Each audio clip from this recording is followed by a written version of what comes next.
지금은 심을 때입니다 라는 제목으로 하나님 말씀 전하겠습니다. LA 지점 뱅크 오브 아메리카 은행장님의 얘기입니다. 이 지점은 빌딩 지하에 주차장을 가지고 있는, 그리고 그 빌딩 안에는 많은 가게들과 그리고 오피스가 있는 그런 건물 안에 뱅크 오브 아메리카가 있었습니다. 특별히 주차 요금이 프리이기 때문에 은행을 방문하신 분은 스탬프만 받아가면 그냥 주차 요금을 물지 않고도 그 건물을 빠져나갈 수 있게 된 시스템이었습니다. 그런데 해가 거듭되면서 이 주차 문제가 되기 시작했습니다. 왜냐하면 고객들이 이걸 남용하기 시작했습니다. 그래서 이 빌딩 안에 들어와서 쇼핑을 다 하고 하루 종일 일할 거 다 보고 나가면서 은행에 잠깐 들려서 스탬프를 받아가지고 나가는 일이 많아지게 되었습니다. 그래서 은행 측에서는 무료로 주차하는 것을 중단하기로 결정했고, 그리고 스탬프를 받게 되면 시간당 요금을 할인된 요금으로 부과하도록 그렇게 정책을 바꿨습니다. 어느 날 청바지에 모직 셔츠를 입고 있는 나이가 지긋한 노인이, 남자 한 분이 줄을 섰습니다. 그리고 소액의 금액을 예금하고 스탬프를 요구하게 되었습니다. 은행원은 도장을 찍어주면서 앞으로는 이 소액의 주차료를 직접 지불하셔야 합니다라고 그 손님에게 말씀을 했습니다. 그랬더니 그 고객이 왜 그렇습니까? 전에는 한 번도 주차요금을 낸 적이 없는데 왜 이렇게 됐습니까? 하고 물었습니다.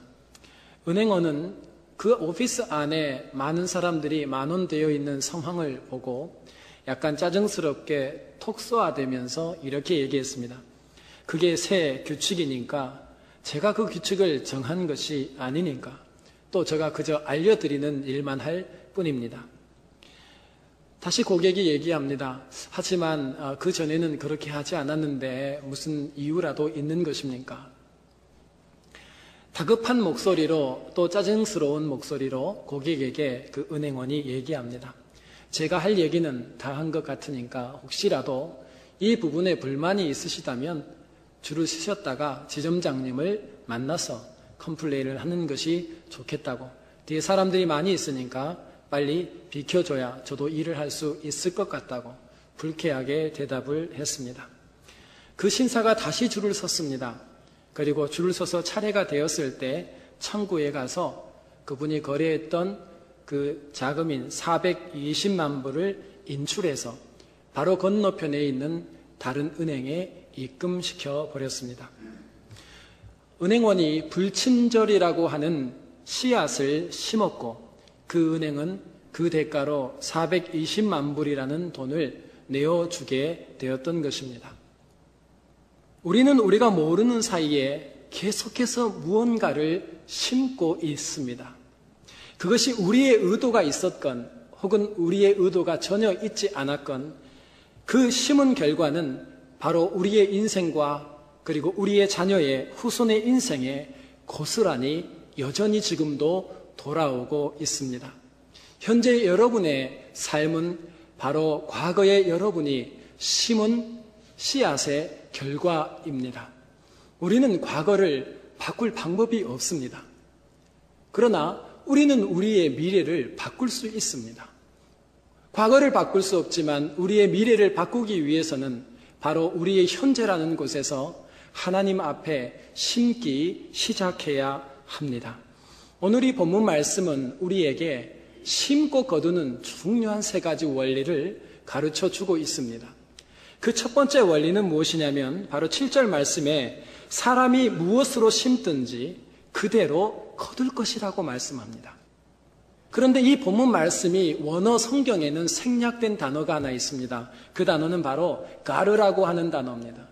이 가르라고 하는 이 단어는 진실로, 확실히, 단언컨대 라는 말씀입니다. 내가 반드시 진실로 말하노니 사람이 무엇을 심든지 간에 그것을 너희가 반드시 돌려받을 거라는 하나님의 말씀입니다.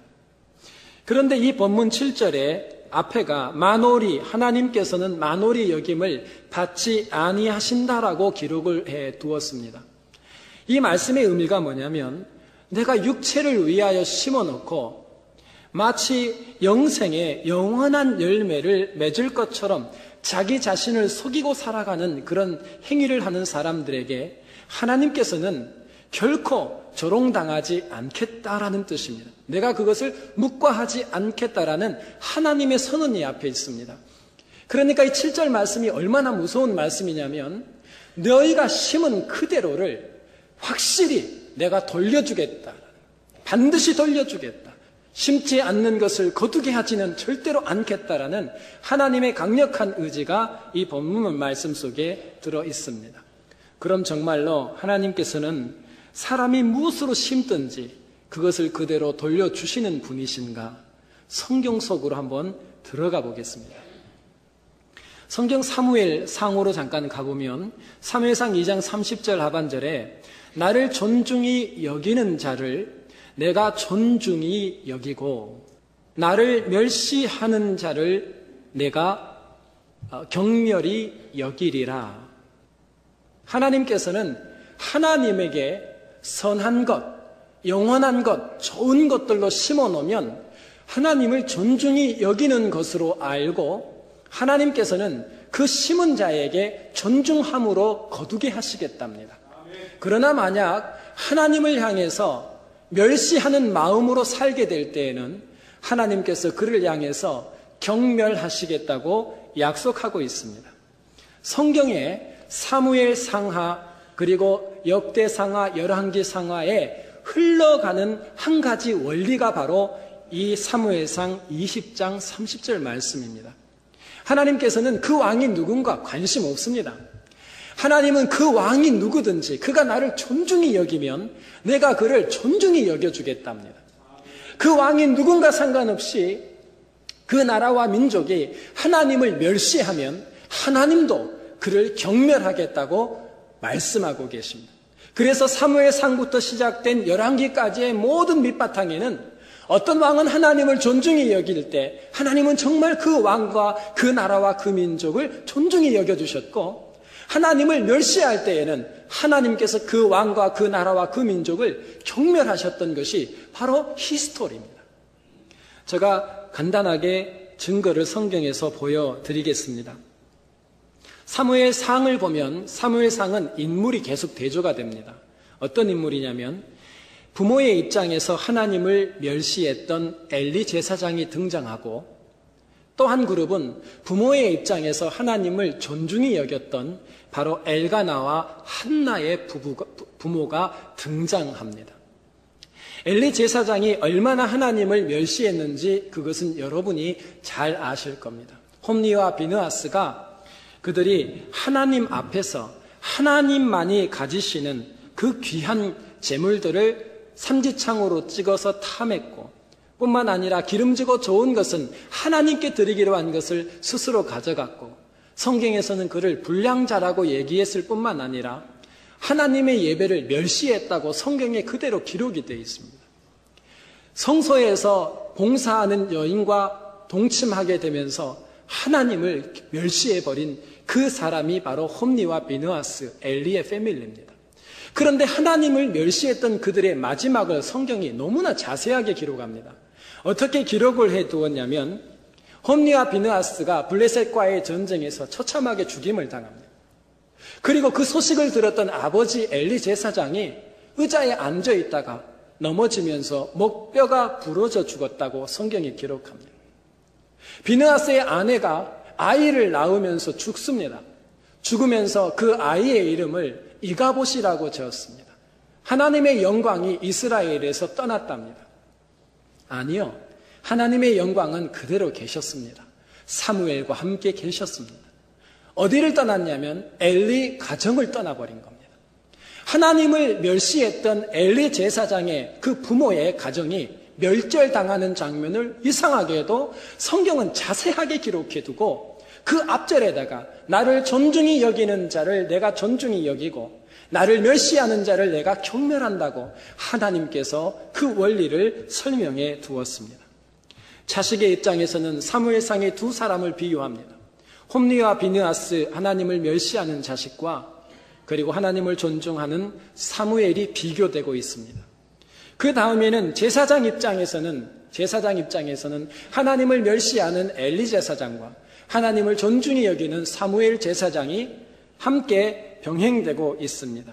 왕으로는 초대 왕이었던 사울 왕, 하나님을 멸시했던 왕과 그리고 하나님을 존중히 여겼던 다윗 왕이 사무엘상에 등장합니다.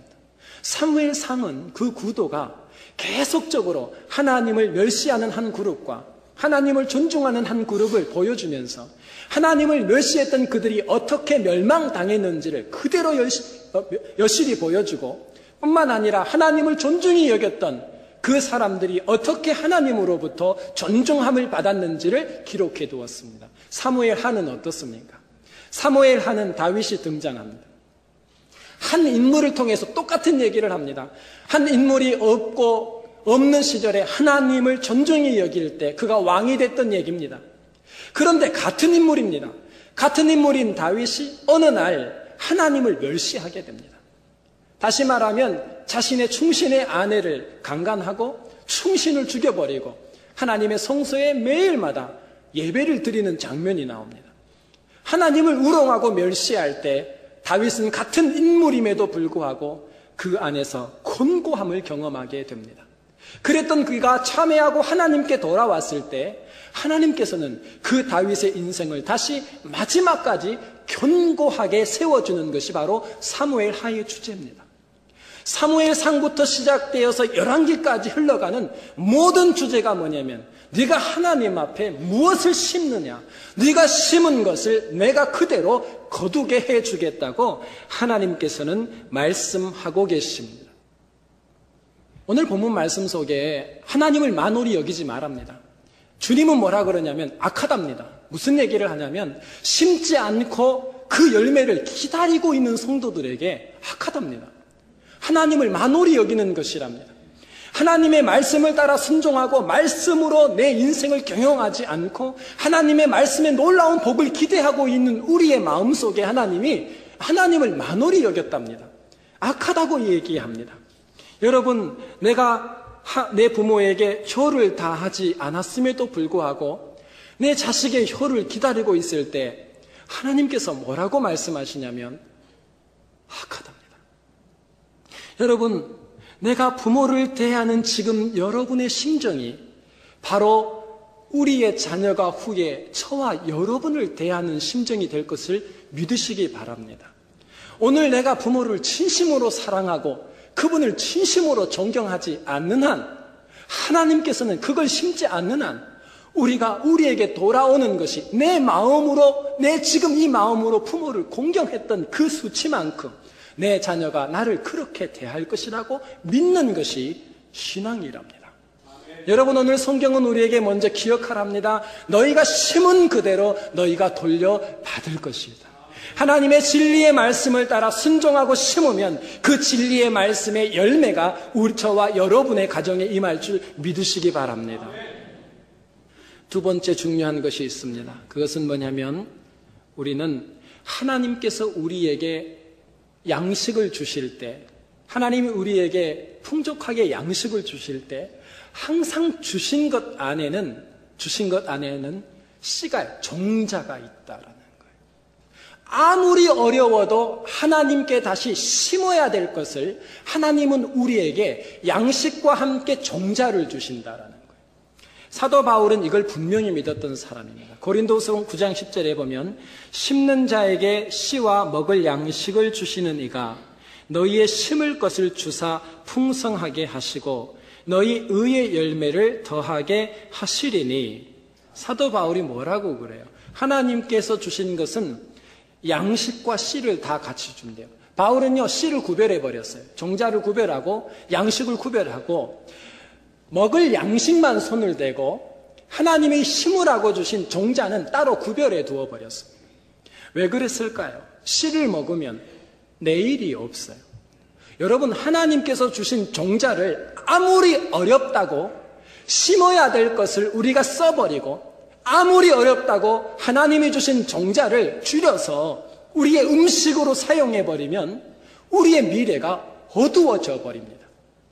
여러분 11조라고 하는 게 뭡니까? 하나님 10분의 10이 다 하나님의 것이라는 것을 우리는 다 알고 있습니다. 그러면 우리가 양식으로 쓸 수 있는 건 10분의 9잖아요. 그러면 하나님께서 줄 때 그냥 10분의 9만 주면 되지요. 그런데 꼭 10분의 10을 주고 10분의 1을 심으라고 그래요. 하나님이 우리에게 주실 때에는 원리가 심을 걸 항상 줘요. 10분의 9만 주면 되잖아요. 그것만 우리 거잖아요.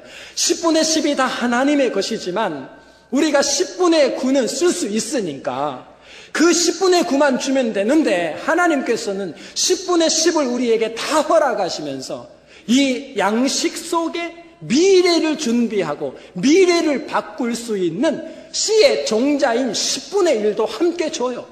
그리고 너가 심으래요.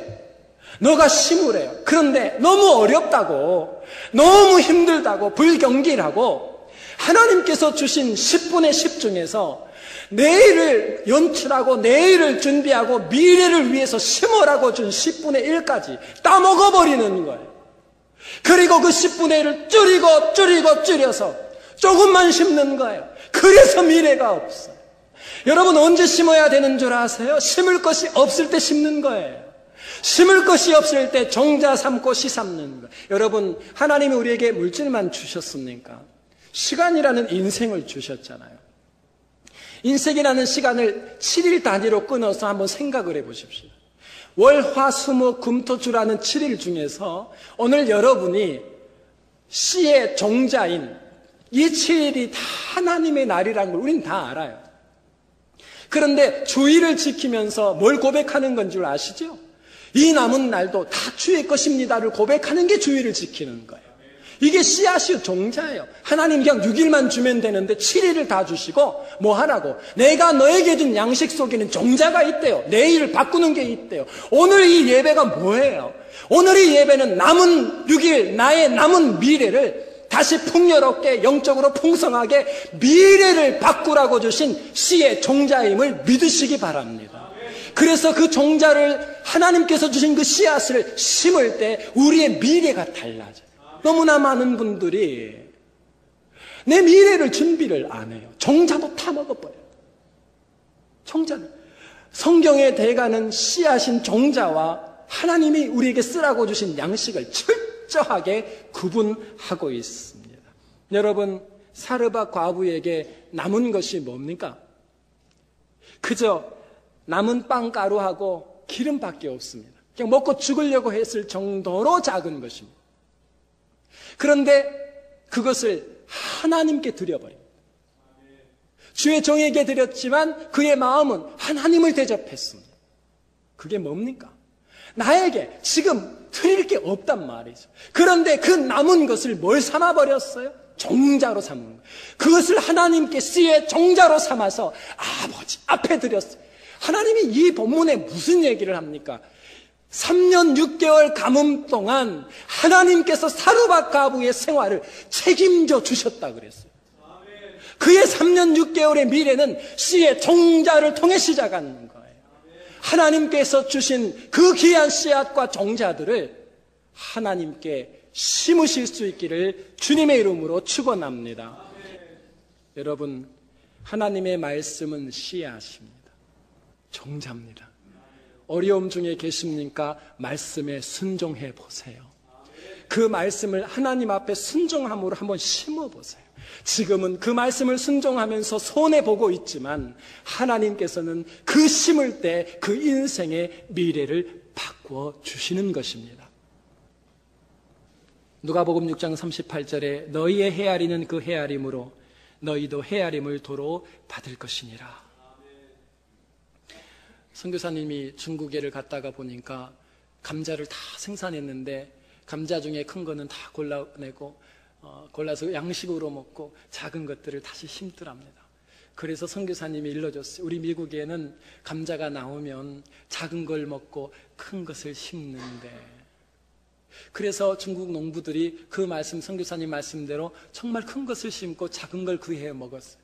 그런데 그 다음에 하는 말이 정말 놀라운 것은 큰 것만 나왔습니다. 왜요? 종자가 크잖아요. 여러분, 현재의 삶에 만족스럽지 않는 사람이 계시다면 뿌리는 종자와 씨앗의 양을 늘리실 수 있기 바랍니다. 수확의 양이 바로 씨앗의 양에 달려 있습니다. 지금 나의 현재가 만족스럽지 않다면, 정말 미래를 바꾸기를 원하신다면 많은 것으로 하나님께 심으실 수 있기를 바랍니다. 얼마나 바쁘세요?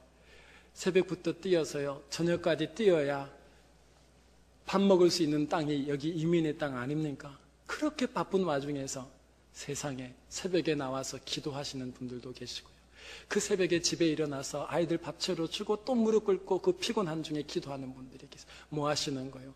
씨앗을 뿌리는 거예요. 뭐 하려고요? 내 가정과 내 자녀의 미래를 바꾸기 위해서 그래요. 여러분의 남은 시간 동안 종자를 하나님께 심으실 수 있기를 주님의 이름으로 축원합니다. 마지막 세 번째로 오늘 이 본문 말씀 9절에 보면 우리가 선을 행하되 낙심하지 말지니 피곤하지 아니하면 때가 이름에 거두리라, 이렇게 말씀합니다. 하나님께서 때가 이름에 거두게 하시겠다. 그런데 뭐라고 얘기하냐면요, 선을 행하고도 낙심한답니다. 저는 이 말씀이 너무나 마음에 와 닿습니다. 왜 그럴까요, 여러분? 정말 제가 우리 교우들 바라보면서요, 그거 느끼는 게 있어요. 기도도 열심히 해서 하나님 앞에 심는 분들 계세요. 그리고 봉사의 현장에 보면 그분 꼭 계세요. 그런데 경제적으로 혹은 가정 어려움이 있어요. 여러분, 하나님께 안 심는 게 아닌데 우리의 갈등이 어디냐면, 낙심이 왜 오냐면, 하나님, 나 하나님께 심고 있잖아요. 정말 드리고 있잖아요. 그런데 내가 피부로 느낄 수 있을 정도로 수확이 없는 거예요. 그때 우리 마음속에 성경에 낙심이 온대요. 우리 보고 낙심하지 말래요. 때가 이르면 거둔대요. 때가 이르면 거둔대요. 믿습니까? 이 말이 무슨 말인지를 제가 설명해 드릴게요. 이 때가 이르면이라는 것은 두 가지예요. 이것은 뭐냐면, 이 때는 공간의 때가 있고요, 시간의 때가 있어요. 여러분, 하나님께 우리가 심으면, 동에서 심었는데 이상하게 하나님이 서에서 거두게 할 때가 있어요. 제가 저 사람한테 심었는데 실제로 내가 도움을 받는 게 저 사람이 아니에요. 다른 사람을 통해 받아요. 공간이 달라요. 뭐라고도 얘기를 하고 계시냐면, 나를 인하여 많은 사람들이 너를 핍박하고 너희가 나의 이름으로 핍박을 받게 되면 너희들에게 복이 있나니 기뻐하고 즐거워하라, 하늘의 상이 크미니라, 이렇게 얘기를 해요. 네가 예수 그리스도의 복음을 말씀대로 살려다가 손해보고 오해당하고 이 땅에서 고난을 당하고 있냐? 내가 네한테 기뻐하래요. 상을 준비해놨대요. 근데 그 상을 어디서 준다는 거예요? 천국에서. 이상하죠? 이 땅에서 심고 하나님 나라에서 받는 게 있어요. 이게 장소의 개념이에요. 공간이 달라요. 내가 지금 여기서 심었는데 우리의 마음은 심은 데서 받으려고 하면 낙심이 온대요. 근데 그렇지 않대요. 하나님께서 이 사람에게 심고 저기서 받고요, 동에서 심고 서에서 받고 이 땅에서 심고 아버지 나라에서 받아요. 계시록에 보니까 서머나 교회에게 뭐라고 얘기하냐면, 내가 죽도록 충성하라, 이 땅에서. 그러면 네가 생명의 면류관을 받으리라. 하나님 나라에서 받겠대요. 이게 있답니다. 이게 있답니다. 라오디게아 교회에게 이기는 자에게 내 보좌 우편에, 내 보좌에 함께 앉혀줄게. 이 땅에서 수고하고 이 땅에서 이겼는데 하나님께서 언제 때를 따라 거두게 하시냐면, 공간이 바뀌어버렸어요. 아버지 나라라고 이렇게 얘기해버리는 거예요. 우리의 갈등이 어디 있습니까? 우리의 낙심이 왜 없습니까? 공간을 초월을 못하는 거예요. 공간. 또 한 가지가 있어요. 그게 시간의 문제예요. 여러분, 오늘 뿌리고요, 내일 거두는 거예요. 미래에 거두는 거예요. 청년 시절에 뿌리고 노년에 거두고요, 부모가 뿌렸는데 자손들이 거둬요. 여러분, 내 시대에 꼭 거둬야 되는가? 하나님께서 그렇게 안 할 수도 있어요. 내 시대에 걷게도 하시겠지만 하나님께서 그렇게 하지 않는 경우가 굉장히 많아요. 저희 교회에 오셨던 이찬수 목사님의 세미나 때 그분이요, 그냥 눈에 눈물이 그릉그릉 하면서 한 얘기가 있어요. 이렇게 얘기하셨어요. 우리 아버지도 목사였는데 우리 아버지는 몇십 명밖에 안 되는 교회를 목회했다, 이렇게 얘기하시더라고요. 그런데 그 작은 교회에 속상한 일들, 분란이 있고 속상한 일이 있어서 그 아버지 목사님이 금식 기도를 하러 산에 40일 금식 기도하러 가셨다가 17일 만에 부작용으로 돌아가셔 버렸어요. 그분이 이렇게 얘기해요. 우리 인간의 눈으로 볼 때는 몇십 명 앉혀놓고 목회하다가 기도하다 돌아가셨으니까 실패한 목회자래요. 그런데 영혼과 영혼을 잇는 시각에서 보면 다르대요. 그 이찬수 목사님 어머니가 그 아들을 데려다 놓고 맨날 하는 얘기가 뭐였냐면 이 얘기를 했대. 니네 아버지는 기도하다가 너무나 젊은 시간에 목회 제대로 하지도 못하고 기도하다가 영광스럽게 돌아가셔서 거두지를 못했는데 아들아, 네가 목사 돼서 거두면 안 되겠냐. 너무 듣기 싫었대요. 안 가려고 하다가 30살에 신학교 갔어요. 그리고 7년 만에 12,000명이 모이시는데요. 저는 그게 무슨 의미인지 잘 몰라요. 그런데 다른 목사님들이 이찬수 목사님한테 와서 물어보는 게 어떻게 교회가 이렇게 부흥됐냐요. 그분들 앞에서는 그냥 이렇게 얘기한대요. 잘 모른다고. 그런데 이건 이찬수 목사님 얘기잖아요. 본인은 안 돼요. 본인은. 내 아버지가 심은 게 있대요. 하나님의 교회를 사랑해서 그 몇십 명밖에 되지 않는 교회지만 그 교회를 하나님 앞에 살려보려고 산에 올라가서 금식기도 하다가 목회도 못 해보고 젊은 나이에 17일 만에 돌아가시는 그 씨는 뿌렸는데 그 영광을, 그 열매를, 그 수고를, 그 사랑을 내가 거두고 있는 거래요 지금. 그분이 하시는 얘기잖아요. 남이 한 얘기가 아니야. 나는 그렇게 알고 있다는 거야. 당신이. 나는 그렇게 알고 있다. 여러분, 우리가 뿌리고 우리가 다 거둬야 하겠습니까? 오늘 뿌리고 내일 거둘 수 있고요, 내가 뿌렸는데 내 자식이 거두기도 하는 거죠. 왜 낙심이 됩니까? 열왕기상 3장 6절에 솔로몬이 가로되 주의 종 내 아비 다윗이 성실과 공의와 정직한 마음으로 주와 함께 주의 앞에서 행함으로 주께서 저에게 큰 은혜를 베푸셨고 또 저를 위하여 이 큰 은혜를 예비하시고 오늘날 같이 저의 위에 앉을 아들을 저에게 주셨나이다. 솔로몬이 왕이 되고 자기가 왕이 된 이유를 뭐라고 얘기했냐면요, 내 아버지 다윗이 하나님 앞에 심었습니다. 그리고 자식이 열매를 따먹고 있는 겁니다. 왜 행하시고 낙심하십니까? 선을 행하고 왜 낙심하고 계십니까? 하나님이 공간을 초월하고 시간을 초월해서 때가 이를 때에 반드시 거두게 하신답니다. 여러분, 남은 시간 동안 하나님 앞에 심으실 수 있기를 바랍니다. 영원한 것, 하나님 앞에 남을 수 있는 것으로 오늘을 심을 때에 하나님께서는 여러분이 심었던 것을 반드시 여러분에 대해 아니라 할지라도 하나님의 나라에서 혹은 후대를 통해서 당신의 영광과